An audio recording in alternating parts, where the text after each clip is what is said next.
오늘 이 시간에는 사도행전 14장 8절로부터 18절의 말씀을 통하여 참된 믿음은 기적을 낳습니다 라는 제목으로 하나님의 말씀을 증거하도록 하겠습니다. 여러분, 우리는 지금 살아가는 이 시대는 참으로 감동이 좀 메말라가는 시대인 것 같습니다. 예전만 하더라도요, 작은 것에, 정말 작은 것에 감동할 줄 알았습니다. 근데 요즘은 어떤가요? 어지간한 것은 감동이 별로 생기지 않죠. 선물을 받더라도 만약에요, 제가 우리 여러분들한테 초코파이 하나를 선물로 드렸다고 한번 생각해 볼까요? 감동되시나요? 오, 제가 초코파이 사드리겠습니다. 이렇게 감동받으실 줄 몰랐는데요. 작은 것에 사실 감동이 잘 안 될 때가 참 많은 것 같습니다. 그래서 우리가 어렵게 살아가던 시절을 생각하면 저도 이 초코파이 하나 때문에 눈물을 흘린 적이 있었거든요. 너무나 귀하게 느껴진 적이 한 번 있었어요. 그게 언제냐면 군대에 갔을 때 처음으로 초코파이를 먹었는데, 설교 말씀에 죄송합니다만 제가 화장실에 숨어서 몰래 먹었습니다. 정말 울었습니다. 너무나 맛있고 너무나 귀하고 너무나 감동이 되어서. 사실은 요즘 서점에서도요, 책 중에서 가장 잘 나간다는 책을 보면 사실은 감동을 주는 책들이 서점에서 그렇게 잘 나간다고 합니다. 우리가 살아가는 일상 속에서 감동이 줄어들기 때문에, 특별한 감동을 느끼지 못하고 있기 때문에 책을 통해서라도 감동을 받고 싶어하는 사람들이 생긴다고 하죠.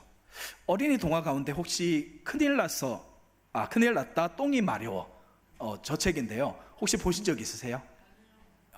나중에 기회가 되면 꼭 한번 보십시오. 굉장히 감동적인 이야기인데요, 큰일 났다 똥이 마려워라는 책이 있는데, 이 책의 저자는 고정욱 선생님이라는 분입니다. 선생님은 소아마비 장애인으로서 휠체어를 타고 생활하시는 분인데요, 이 책에서는 저자가 어린 시절 소아마비 장애로 인해서 학교에서 겪었던 경험담을 이야기로 만들어서 사람들에게 들려줍니다. 책의 내용은 이렇습니다. 시간은 1970년도 봄 초등학교, 그러니까 국민학교죠. 국민학교 3학년인 진우라는 아이가 주인공인데요, 이 아이는 소아마비 장애를 가지고 있습니다. 그래서 다리가 불편합니다. 혼자서는 일어서거나 걸을 수도 없습니다. 그래서 늘 엄마의 등에 엎혀서 등하교를 하는 친구였습니다. 진우는 스스로 걸어갈 수 없기 때문에 혼자서 화장실에 가는 것도 상상할 수 없는 일이었습니다. 그런데요, 어느 날 수업이 끝났는데 기다려도 엄마가 오지 않는 겁니다. 설상가탕 진우는 배가 아파오기 시작했습니다. 진우는 참았는데 결국에는 더 이상 참지 못하고, 학교에 예전에는 화장실이 따로 떨어져 있었잖아요. 그 화장실로 가기로 마음먹고 한 발 걸어가는 수가 없어서 손으로 딛고 해서 걸어갑니다. 그런데 조금 걸어가다 보니까 문제가 생겼습니다. 바로 진우 앞에 돌계단이 있는 겁니다. 손으로 짚고 엉금엉금해서 힘겹게 계단을 올라서 화장실 문을 열었는데, 어떡하죠? 화장실 바닥에 오줌이 흥건하게 젖어 있는 겁니다. 그것을 손으로 짚으면서 진우는 화장실로 들어가서 어렵게 용변을 받습니다. 용변을 본 후에 이제는 화장실을 나와서 교실 쪽으로 향해서 또 손으로 짚고 가고 있는데, 이제는 5학년 형들이 흐트러진 진우의 모습을 보고 안진뱅이라고 놀려대기 시작합니다. 얼마나 낙심이 되었을까요? 이 진우에게 좋은 소식이 있습니다. 짝꿍이었던 민영이가 다가와서 그 형들을 이렇게 하면 안 된다라고 이야기하고 진우를 도와주고 또 진우를 친절하게 감싸줍니다. 진우는 민영이의 도움으로 서서히 용기를 얻게 되고 인생을 새로운 시선으로 바라보게 된다라는 것이 바로 이 책 큰일 났다 똥이 마려워의 주된 내용입니다. 여러분 혹시 있잖아요, 여러분은 내가 걸을 수 있다는 것 때문에 하나님께 감사해 보신 적 있으세요? 있으세요? 네. 일반적으로요, 많은 사람들이 감사한 것은 특별한 것에 감사해야 된다라는 생각을 할 때가 참 많이 있는 것 같습니다. 특별하도 않은 것에 왜 감사해야 되지라고 생각하는 경우들이 참 많은데요, 어쩌면 이런 것들이 아무것도 아닌 것 같지만 조금만 곰곰이 생각해 보면 우리가 일상에서 우리에게 주어진 많은 것들이 참 은혜가 아닌 것이 없는 것 같습니다. 우리가 아무렇지 않게 일상에서 생각하는 것들, 보는 것, 걷는 것, 들리는 것, 말하는 것, 또 먹는 것과 같이 여러 가지 많은 것들, 어떤 분들은 지금 그것조차 누리지 못하는 분들이 참 많습니다.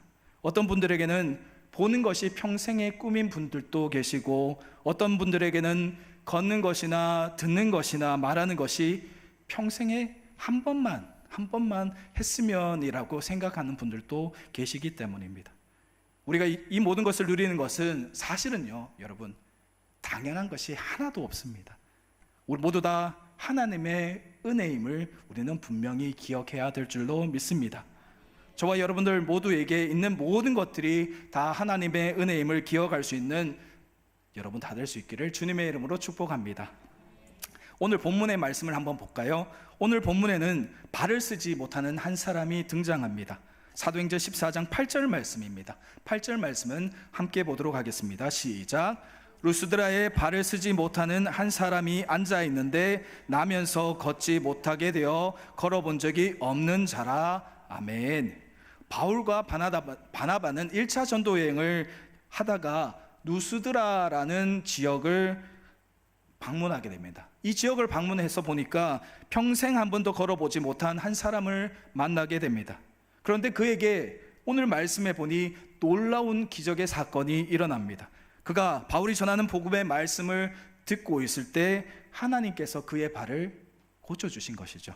오늘 말씀의 배경이 되는 누스드라라는 곳입니다. 이곳은 현지 터키라고 했죠. 터키에 위치한 콘야라는 지역인데요, 바로 성경상으로는 소아시아 중남부 지역입니다. 터키의 중남부 지역에 위치한 지역이 바로 루스드라라는 곳인데, 카파도키아 혹시 아시나요? 가보신 분들도 계시죠? 바로 그 근처에 위치한 지역입니다. 이곳에는 이때 당시에는 유대인들의 회당이 없었습니다. 바울은 보통 전도할 때 유대인들의 회당에 들어가서 유대인들에게 복음의 말씀을 전했는데, 유대인들의 회당이 없을 때는 시장이나 넓은 광장 같은데 사람들이 모여 있는 곳에 가서 바울은 담대하게 복음의 말씀을 전했다고 합니다.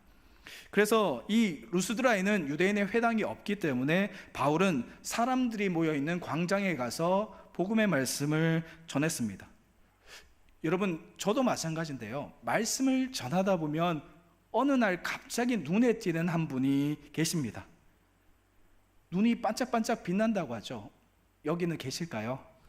네, 많이 계시네요. 저 집중해서 이렇게 눈이 반짝반짝 하시는 분들처럼 바울도 이날 복음을 전했는데 유독이 바울에 집중해서 말씀을 듣는 한 사람을 보게 됩니다. 예, 그 사람이 누구일까요? 바로 오늘 말씀의 주인공인 나면서부터 장애를 가져서 걷지 못하는 사람이 바울의 말씀을 지나다가 그를 주목하여 보게 된 사람입니다. 발의 장애를 가진 그는 오늘 본문 말씀을 보니 바울의 말씀, 즉 설교를 아주 집중하여 본 것 같습니다. 9절 말씀을 함께 볼까요? 9절 말씀입니다. 시작. 바울이 말하는 것을 듣거늘 바울이 주목하여 구원받을 만한 믿음이 그에게 있는 것을 보고. 아멘. 네, 9절 말씀을 보니까 발에 장애가 있는 그에게, 아니요, 어쩌면 생겨났다라고 표현하는 것이 맞을 것 같습니다. 그에게 새롭게 생겨난 것이 하나가 있는데 바로 구원받을 만한 믿음입니다. 이 표현은 발의 장애를 가진 그가 바울의 설교에 누구보다 집중하여 귀 기울이고 있었다는 사실을 암시해 주는 말입니다.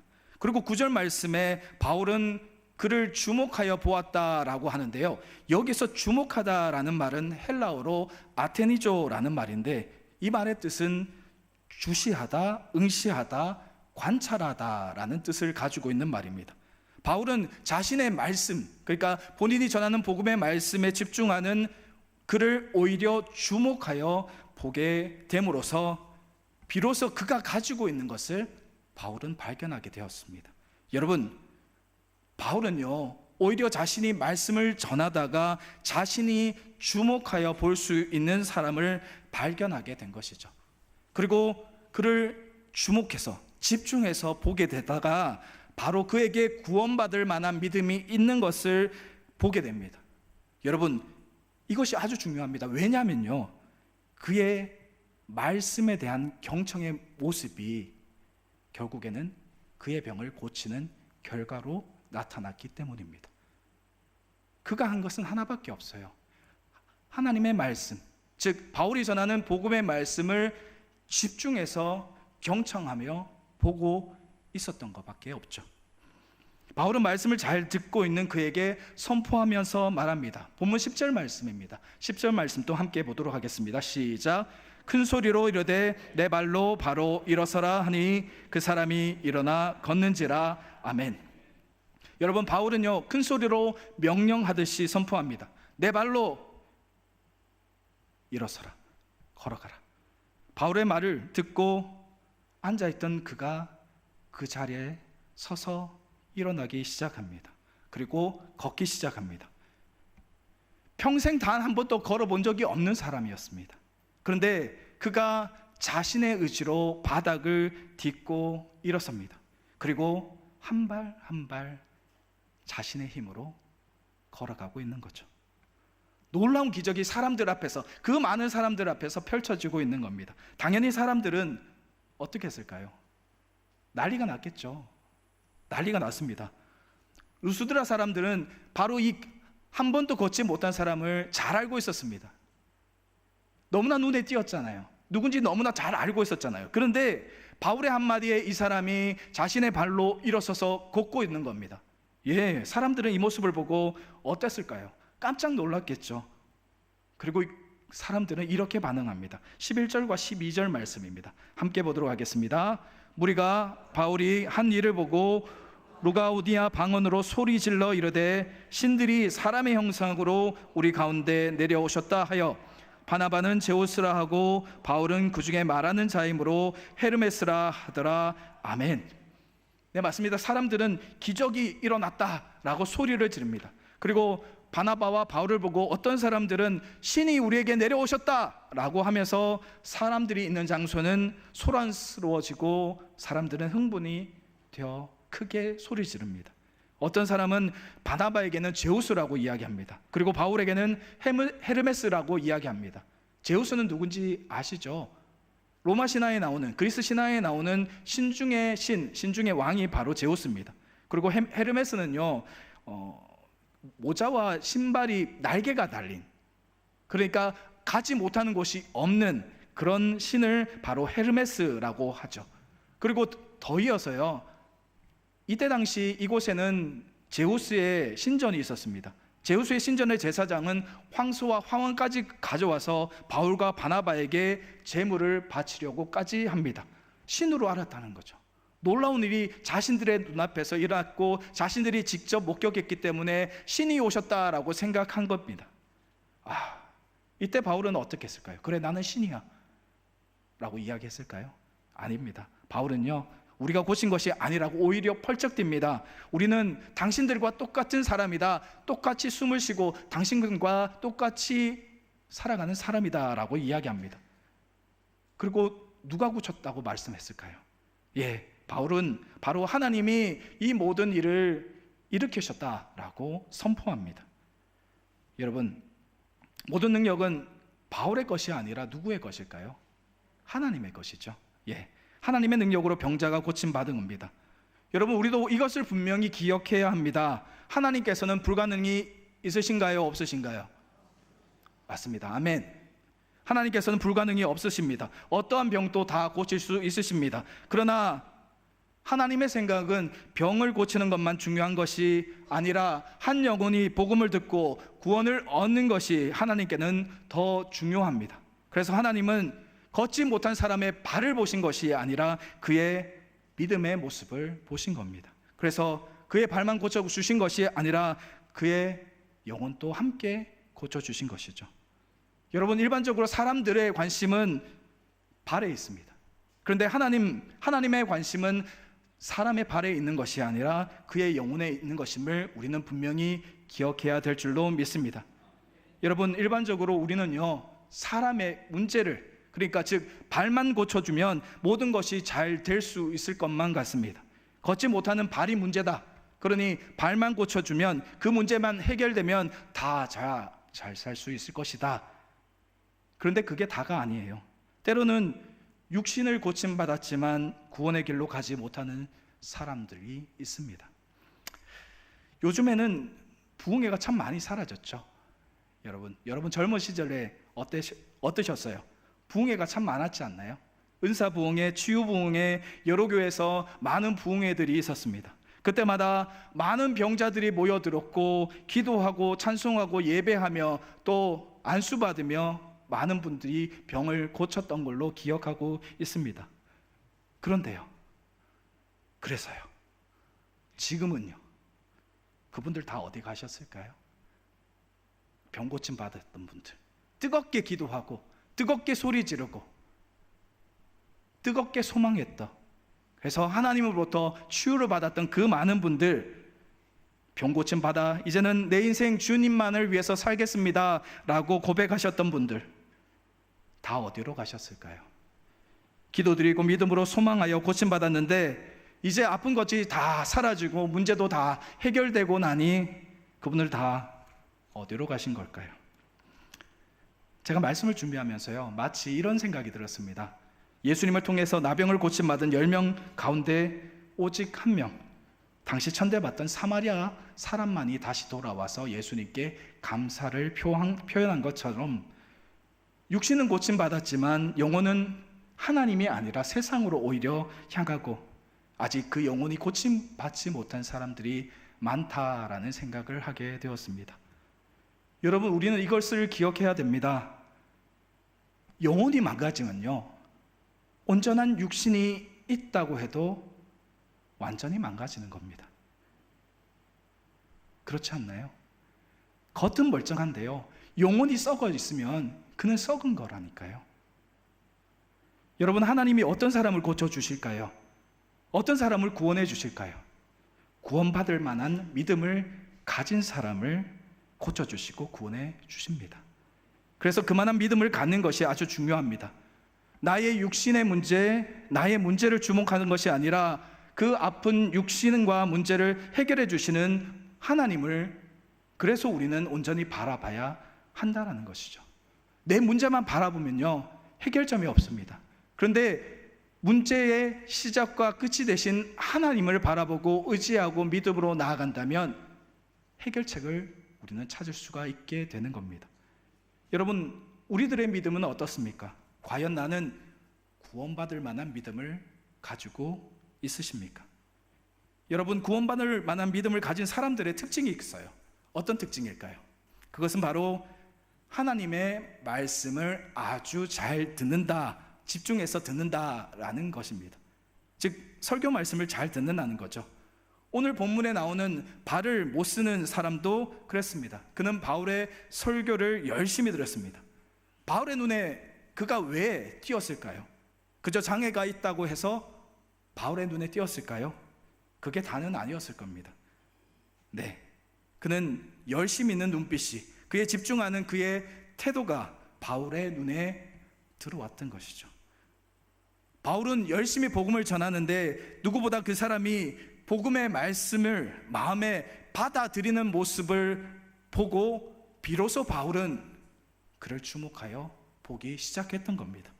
그는 단순히 자신의 병, 자신이 움직이지 못하는 발을 고치기 위한 목적으로 그곳에 오지 않았습니다. 그는 단순히 처음에는 바울의 설교를 듣기 위해서 그곳에 왔던 것이죠.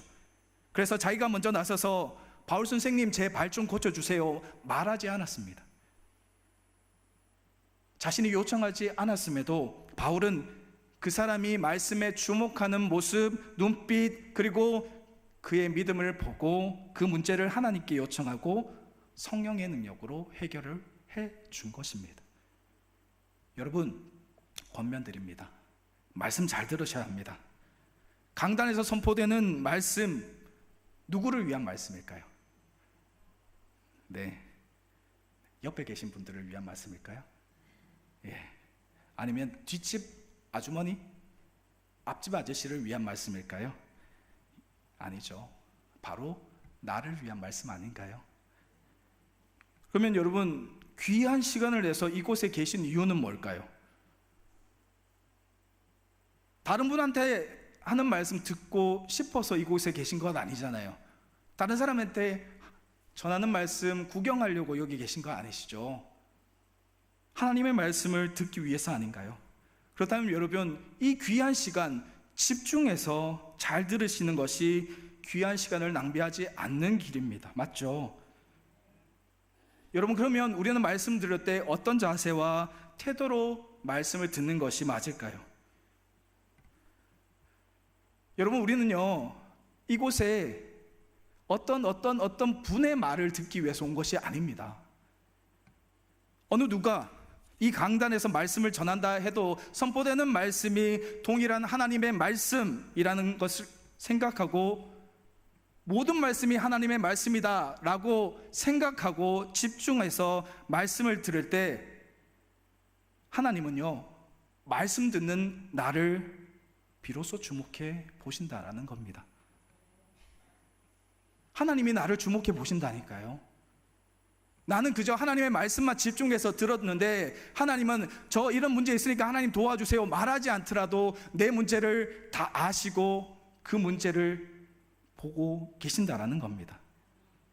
그리고 하나님께서는 우리가 상상하지 못한 하나님의 은혜와 기적으로 우리에게 선물을 해 주실 줄로 믿습니다. 사랑하는 여러분, 하나님의 주목을 받는 성도가 다 될 수 있기를 주님의 이름으로 축복합니다. 여러분, 하나님께서요, 기적을 베푸시는 원리는 실제로는 아주 간단합니다. 사람에게 어떤 문제가 하나 있습니다. 그리고 그 문제를 가지고 우리는 하나님께로 나아옵니다. 그러면 하나님은 문제를 보시는 것이 아니라 그 사람 자체를 보십니다. 그 사람 안에 가지고 있는 믿음이 있는지, 간절함이 있는지, 겸손이 있는지, 그것을 먼저 보신다는 거죠. 하나님께서는 문제를 보실 필요가 없어요. 왜? 하나님에 있어서는 우리가 생각하는 문제는요, 문제가 아니기 때문이죠. 하나님은 그에게, 하나님을 향한 믿음이 그에게 있으면 그 문제를 해결해 주시는 겁니다. 여러분, 하나님은 문제를 보지 않으십니다. 하나님은 나를 보십니다. 그러니 내가 하나님을 향한 어떤 마음을 가지고 나왔느냐가 너무너무 중요하다라는 말씀입니다. 그렇다면 정말 우리에게는 어떤 것이 문제일까요? 뭐가 문제일까요? 우리의 문제는요, 진정으로 하나님께 주목을 받을 만한 믿음이 없다는 것이 문제입니다. 그럼 우리는 어떻게 해야 될까요? 이제는 어떻게 할까요? 믿음을 키워가야겠죠. 어떻게 해요? 우선 첫 번째는요, 말씀을요 정말 바르게 집중해서 겸손한 마음으로 듣는 것이 필요합니다. 성경은요, 믿음은 들음에서 난다라고 말씀했습니다. 말씀을요, 정말 바르게 집중하고 겸손한 마음으로 들어야 합니다. 말씀 한자 한자가 나를 향한 하나님의 말씀입니다 라고 들을 때, 하나님은 말씀 듣는 나를 주목하시고 문제를 보시지 않고 나의 믿음을 보시고 모든 것을 해결해 주실 것입니다. 사랑하는 여러분, 사실 우리는 어쩌면 하나님의 주목을 끌기에도 너무나 부족한 사람일 수도 있습니다. 아니, 어찌 보면 하나님의 주목을 받는 방법을 잘 모르고 있는지도 모릅니다. 발을 쓰지 못하는 사람이 하나님께 주목을 받은 비결을 한번 생각해 보시기 바랍니다.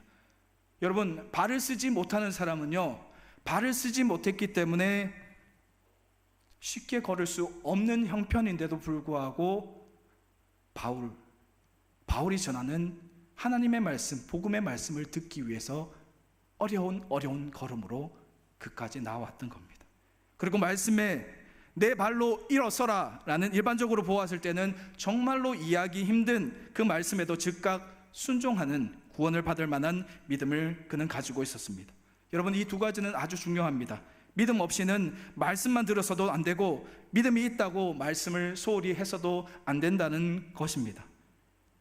이 두 가지가 함께 있을 때 하나님이 그를 주목해 보셨습니다. 사랑하는 여러분, 저와 여러분 모두 하나님의 주목을 받는 참 백성이 되기를 주님의 이름으로 축복합니다. 말씀에 집중하시고 말씀에 의심하지 마시고 아멘으로 고백하는 믿음이 있으시기를 축복합니다. 사랑하는 여러분, 여러분이 앞으로 더욱더 말씀 한마디 한마디를 소중히 여기며 더욱 기도에 힘쓰시고 하나님께 순종하는 믿음을 가지신다면 하나님께서 여러분의 삶을 통해서 놀라운 역사를 경험하게 해주실 줄로 믿습니다. 하나님의 역사를 늘 경험하시고 항상 하나님과 동행하셔서 세상이 두려운 곳이 아니라 하나님과 함께하니 두렵지 않고 행복하고 하나님으로 인해서 늘 기뻐할 수 있다라고 고백할 수 있는 그러한 믿음으로 나아갈 수 있는 저와 여러분 다 될 수 있기를 주님의 이름으로 축복합니다. 우리 함께 기도하시겠습니다.